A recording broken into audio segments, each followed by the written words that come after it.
You know, one of the things here in Polk County that is one of the most difficult things to talk about, but one of the most urgent things to discuss is drowning prevention. Children all over the county, all over the state, all over the country even, are, you know, these tragic accidents are happening, and they're happening right in our backyard. Here to talk to us today about a great organization that started up is Dennis Warren. He is the patrol sergeant for Polk County Sheriff's Office. He's been doing that for 25 years. Dennis, thanks for coming on. Thank you. We also have Rachel Warren. She is the founder of Abby Grace's Hope. Rachel, thanks for coming on. Thanks for having us. And her husband, Michael Warren, partner in this whole endeavor. Thanks, guys, for coming on. I appreciate you. Well, let's kind of jump right into this and talk about, first of all, the organization. What does the organization do? The organization is working on quite a few different fronts, but most importantly is reaching out to our lower income families here in Polk County to make sure that they have accessibility to the survival swim lessons, because, you know, in Florida the 1 to 4 age is, you know, the most common drowning risk. So we're definitely trying to reach out and reduce the numbers in that area. And after Abby's accident, we had a lot of people reaching out to us wanting to be able to get swim lessons, and there was no way, you know, they couldn't afford them. So that's a big part of our mission, is to make sure that these lessons are accessible to these families. But we're also working on drowning prevention campaigns at the state level, working with the Florida Injury Prevention Advisory Council and also County Injury Prevention Coalition. So, and then also infant child CPR, we're reaching out and trying to get that out in the community as well with our partners at Citizen CPR. Right. Now, you had mentioned Abby, of course, named after your daughter. Right. Michael, can you kind of tell us a little bit about what happened that spurred you guys to take an initiative in starting this organization?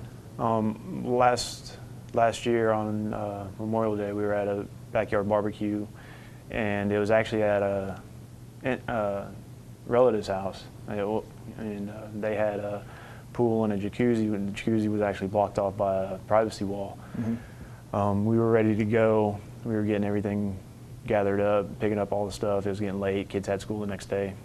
So I saw Rachel coming around the pool with some towels, and Abigail was at her feet. I was talking to my brother-in-law. Now, how old was Abigail at this point? 2 years, 2 months old.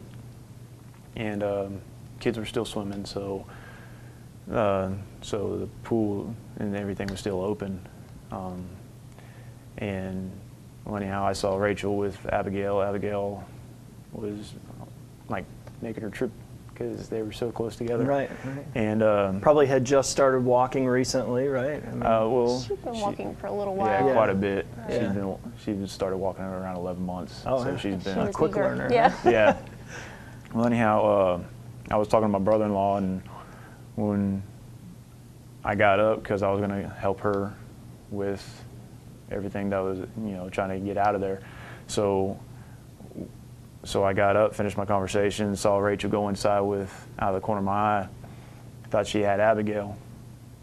And so I got up and I went inside to see what I can do to help her with, you know, getting stuff together and leaving. So I asked her, I said, what can I do? And then I was looking around and I was like, where's Abigail? She gave me this terrifying look, and I still remember exactly everything that happened that day, and all the looks, all the vivid memories and everything like that. So I took off out back, you know, fearing the worst. I pretty much knew at that time, because normally she's around people.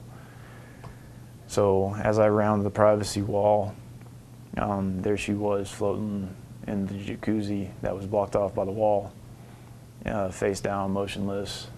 And like I said, we were dressed to go home. So I never broke stride. I jumped in. Now, mind you, this has like a 1.5 to 2 foot wall around it prior to getting in the tub, or the pool at that matter. So I jumped in, grabbed her, jumped out, and at this time she's not with us. We don't know how long she was in. So when I got her out, I laid her down. Her belly was full. Her eyes were rolled back. I mean, all of it is still, even just talking about it. And I just started doing chest compressions and started doing CPR on her. And I did about, when I was doing my chest compressions, I'd get done with my rescue breaths. Water would start coming up, and so would her lunch. I did about 5 rounds of CPR. And on my 5th round, I was pleading with her not to leave. Don't leave us. And I got done with my rescue breaths, rolled her over, same thing. Lunch and water was coming up. And then I rolled her back over, and I was going to keep going. And when I put my hands on her chest to go for the 6th time, her heart was going again. Her heart was beating a mile a minute. And then I felt that, and then when I rolled her back on her side, she took like this very struggled breath. And I actually was able to revive her prior to the EMS getting there on the scene. How important, and I know this is a little bit off topic of what we really want to discuss, but how important is it for parents to learn CPR? You know, just to know for around the house for emergency situations like this? I would think it's very important because you have the little child that takes a big piece of meat, you know, and starts choking, and then all of a sudden it asphyxiates on it, you know, it chokes on it, and then they pass out. Now what? You have no pulse, you have no nothing, and then you got to start CPR. You got to keep that blood flowing. Yeah. Now, Rachel, obviously for husband and wife, this is an absolutely traumatic experience that you're going through. After the fact, I'm sure there was a lot of emotions that were going on, blame and regret or whatever, Right. all those different things Right. that you're probably thinking that many parents that go through this feel. Right. But you decided to, rather than punishing yourself, you decided to take action, and that's what Abby Grace's Hope is really about, is taking that action Right. and preventing. How does somebody get involved with what you guys do, with providing the swimming lessons and things like that? There's so many different ways to get involved with what we're doing, but a lot of times that we're asked about how do they receive the swim vouchers, and that's usually handled through an application process. Right now it's a seasonal program that we offer because it takes a lot of partnerships and support to be able to fund that program, because Right. these lessons cost between $300 and $500 per child, so it's very expensive. So they usually go through an application process on our website. That's at www.watersafetyandsurvival.org. And then we also have a Facebook page and email addresses and all kinds of information, but all that stems off of our website. So, and that covers the voucher program. Right. Now, Dennis, you kind of have a little bit of a different perspective. Obviously, your grandpa. Yes. So, I am. so this was a traumatic experience for you as well. Right. But you've also had the experience of being on calls of children that aren't your family, and how devastating that actually Right. is. There were 3 other children that drowned the same day that Abigail drowned. They did not survive. Okay. Michael knowing CPR, which comes back to the importance of CPR, and the fact that the foundation is also going to offer CPR classes, okay, is extremely important. The fact that the children know how to swim or survival swim is paramount, okay? But the fact is that if Michael hadn't known CPR, Abby wouldn't be here.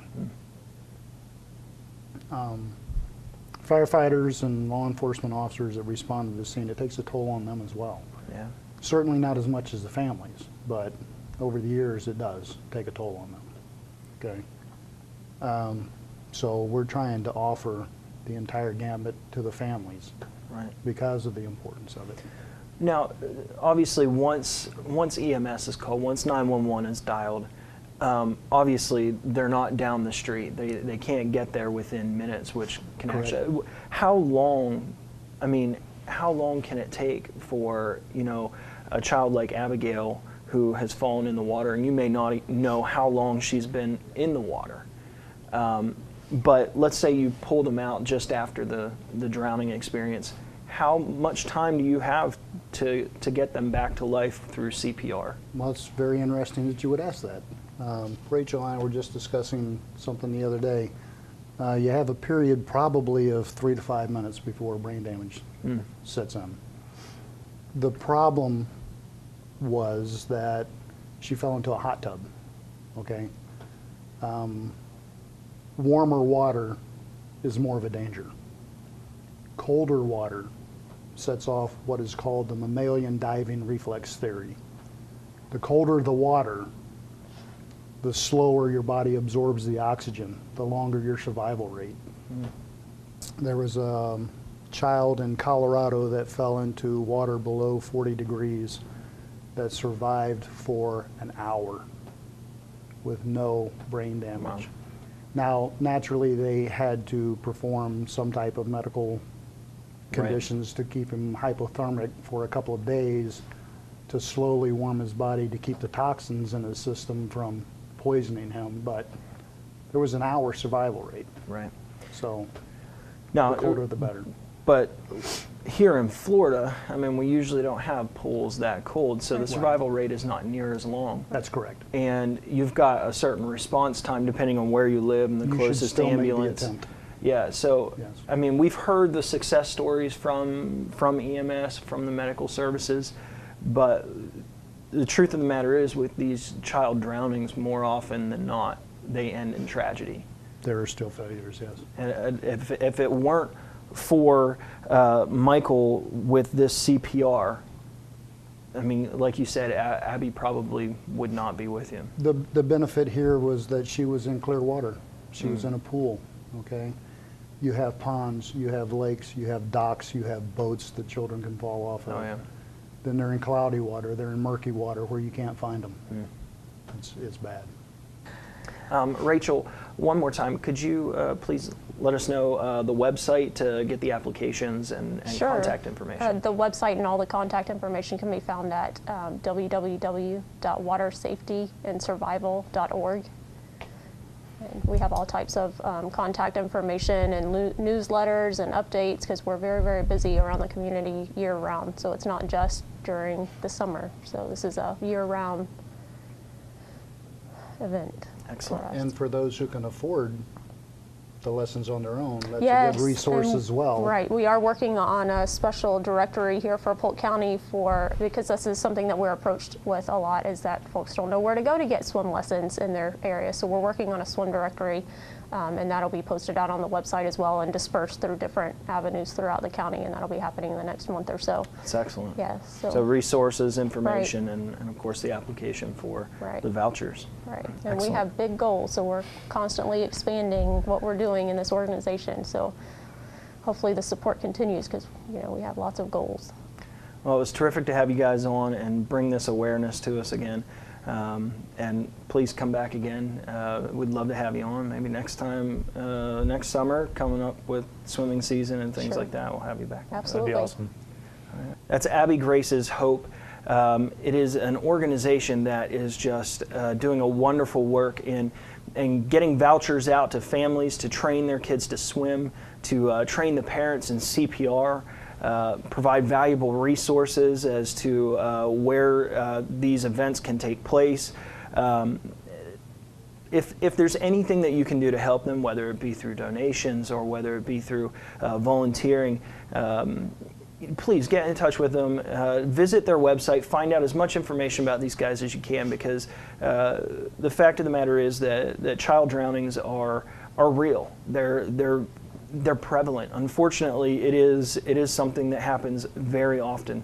That's Abby Grace's Hope. It's a great organization that's providing vouchers for children to learn to swim, providing classes, CPR classes for parents. And lots of information and resource. Very simple. Just go to www.watersafetyandsurvival.org. You're going to be able to find out all the information about Abby Grace's Hope and what they're doing in the community.